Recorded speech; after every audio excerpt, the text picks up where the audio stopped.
مصاحبه سیمای آزادی با سفیر لینکلن بلومفیلد، معاون پیشین وزیر امور خارجه آمریکا.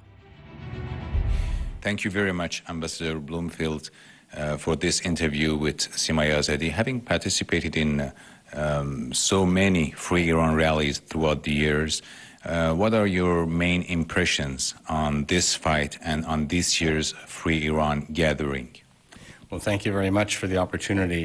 I'm glad to have been invited to come to Paris. One observation, going back to my first rally in 2011, and many rallies in between, is the consistency of the cause, the consistency of the message from Mrs. Rajvi, going back to Masoud Rajvi, and the things he said in 1979, 1980, 1981. It's the same message, which is not that the Mujahideen are trying to take over Iran. They are trying to make sure that the people of Iran have agency, have rights, have the ability to choose their own future. Going back to 1906 and going back to the Mossadegh era, the Mujahideen and the NCRI under Mrs. Rajvi and her team have been advocating for popular sovereignty of the Iranian people. They've never wavered from that, and most people in the West, unfortunately, do not understand that that is what they stand for. You have made, as we talked before, you've made very extensive researches about Iran and then about the Iranian resistance, and specifically about the allegations and the demonization campaign against the MEK, things like the Islamo-Marxism and or what they are funded with by foreign governments and so on. Could you please summarize some of your books, some of your researches, what you found out about the resistance, about these allegations?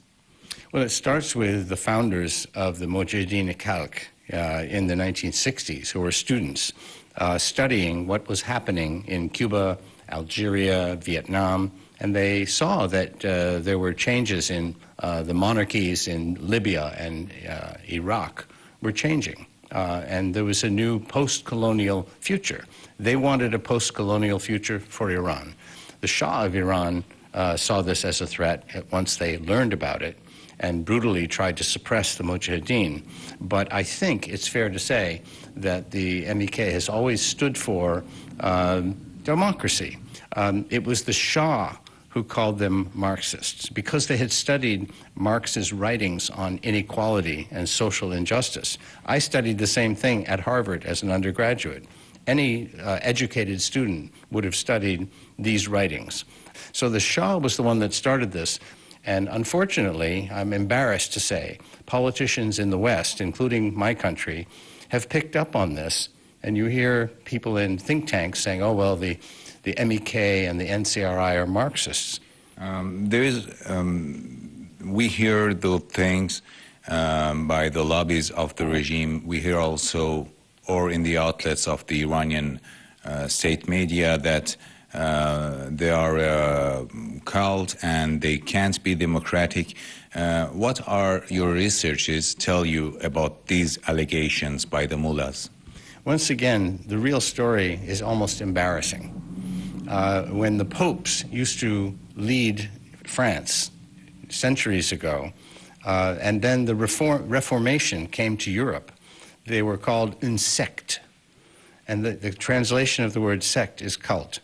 And so this insult began in France and in Europe years ago as a way of saying they are deviationists. They are not the same as the same religion as Ayatollah Khomeini. And then the word cult switched to America, and people assumed that they were a cult. Why? Because they lived in protected areas in Iraq, in Camp Ashraf, and then when they got out of Iraq finally, in Albania, in a campus which is protected. Why is it protected? Because since 1979, since Masoud Rajvi was invited by Ayatollah Khomeini to meet, and since Masoud Rajvi told Ayatollah Khomeini that his Muslim followers could not accept a dictatorship after they had advocated against the Shah's dictatorship. They said the Iranian people would not accept another dictatorship. This led Khomeini, allegedly, to write a handwritten fatwa condemning Masoud Rajavi and the entire movement to death, and they killed tens and tens of thousands of them, starting in 1981, in 1988, even again in January of this year, the people that they killed among the protesters. So, of course, the Mujahideen don't trust the average Iranian exile. They may have been co-opted by the intelligence service to try to find them, identify them, maybe even kill them. So they live in protected places, not because they are a cult, but because they are survivors who trust each other and who have a mission to bring democracy and self-government to the people of Iran. There are a lot of discussions about the alternative to the Iranian regime, to the current regime of the mullahs. Based on those same researches and your experience these years, what you have done about Iran and the Iranian opposition, what do you think would be a viable and credible alternative for the current regime? My own view is that there's no reason to have any dealings with a regime which doesn't follow any laws, which respects no sovereignty.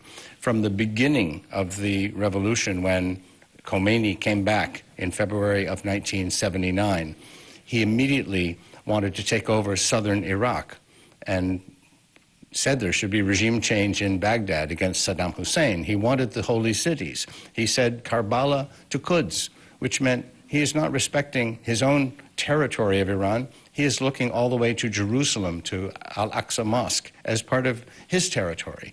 And so I believe that the Iranian regime has forfeited any right to have the privileges of a sovereign state. Why should they have embassies throughout the world? Why should we send diplomats? Why should we give them the privilege of what we call the diplomatic pouch, when we know they sent a bomb on a commercial flight to Vienna in 2018 and tried to bomb the rally in Paris, killing many Americans, probably including myself and my wife, who were sitting close to Mrs. Rajavi. So they should not have any privileges. I would not have had any dealing with them, but there is an alternative. Over 100 former heads of government, 87 Nobel laureates, and 4,000 parliamentarians, including a majority of the United States House of Representatives, supports her 10-point plan with legislation. And so the fact that our foreign ministries won't talk to them is a legacy of the hostage crisis in the 1980s. We were afraid that if we talked to the MEK, to the Mujahideen Khalq, that Iran would be so offended, the regime, that they would not bargain on hostages and they would not discuss nuclear enrichment. So we appeased them for years and years. What are we afraid of? Why are we afraid to talk to Mrs. Rajavi, who is a peaceful leader of a movement run by women for change in Iran? So I think maybe for the first time we can open the eyes of the Western foreign ministries and begin this conversation. Based on your knowledge and what you said, the growing support for the provisional government based on the 10-point plan of Mrs. Rajavi, how do you assess this 10-point plan for the future of Iran?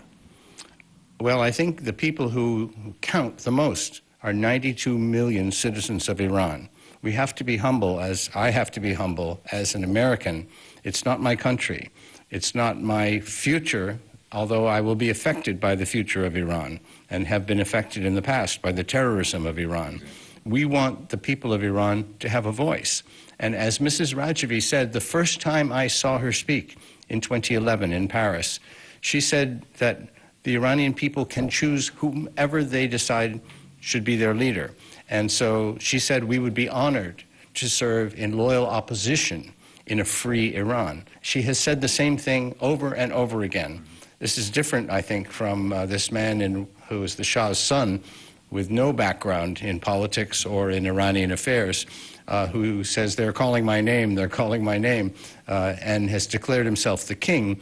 It's not at all clear what role he could possibly play. But Mrs. Rajavi represents a 60-year resistance movement that stands for the same thing it has always stood for, a democratic and legitimate future that is governed by the people of Iran, just the way all Western and modern countries govern themselves. When you look to the future, realistically, there's nothing about Reza Pahlavi which prepares him to contribute in any way to the rebuilding of the country on a legitimate institutional basis, whereas the National Council of Resistance of Iran has extensive plans and committees and structure and a roadmap to help Iran transition from this terrible nightmare of corrupt clerics who have misused Islam for political gain and have taken the country's money and spent it outside of Iran for no benefit of the people, and to transition to something which is a modern and just and prosperous state that captures all of the energy of the great Iranian people. Now a more personal question. You've been with the Iranian resistance so many years. You have met them in Washington, D.C., in Paris, and all over Europe, maybe. What have been your best memories in this fight, and also the hardest moments, if you can tell us? I think what strikes me the most is the amount of grief and suffering that every member of the diaspora, whether they are a member of the resistance or a supporter of the resistance, has endured, and the bravery and courage which they draw from standing together as a movement. I think they are happier, they are very sad as they watch these executions day by day. This is extremely painful, and many people would not be able to hold their head up and to think clearly as they watch people they know being executed. On the other hand, they see something new, which is there's a new generation of supporters that they don't know. These young people are standing up with the same courage and the same commitment and the same principle, even at the risk of their own lives, just the way the earlier generation did. This is incredibly inspiring to my friends in the resistance. So I think that the fact that they stand together, the fact that they are loyal to each other, the fact that they trust each other. Not only have I studied the resistance, but I, as an American national security official, have been deeply concerned that my own government doesn't understand the real story of what happened and why the resistance is such a threat to the regime. And it has to do with their belief that Islam means freedom, that Islam is consistent with full rights, gender equality, political rights, independent judiciary, due process of law, and international law. This is completely contrary to Ayatollah Khomeini's medieval dictatorship. And that's why they call them hypocrites, because they have a different path. They're proud to stand for the right things and against this terrible nightmare which has plagued Iran for far too long. You mentioned the new generation joining the resistance. There are also some of them that were executed by the Iranian regime, especially those 6 PMI members with their songs which went viral all over the world. What do you think about this generation and the executions of those people by the Iranian regime? What's their aim and what would they achieve with these executions and also the executions of January protesters which continue all days? Well, my study of dictatorships going back to college and graduate school tells me that if you are a dictator, you look at the young men and think, these men could overthrow me. So what can I do to keep them busy? I will send them to Syria, send them to Lebanon, send them to Yemen, keep them busy, create a payroll so that they... Hafiz al-Assad in Syria always had 40,000 men in Lebanon. Why? To keep them out of Damascus. So the executions have one purpose, which is have 2 purposes. One is to keep the men of the regime busy, to believe they are doing something, and number 2 is to distract the resistance movement, because there are major events happening. It reminds me of the way the attacks against Ashraf II in Iraq, this Camp Liberty, were meant to distract the resistance from focusing on the bigger issue, which is overthrowing the regime and fomenting the uprising. So once they reached Albania, things have changed. I believe the revolution will come. I believe it will come soon. And nothing you see in Washington or Israel or Tehran is preparing for that moment. So we need to talk about it this weekend.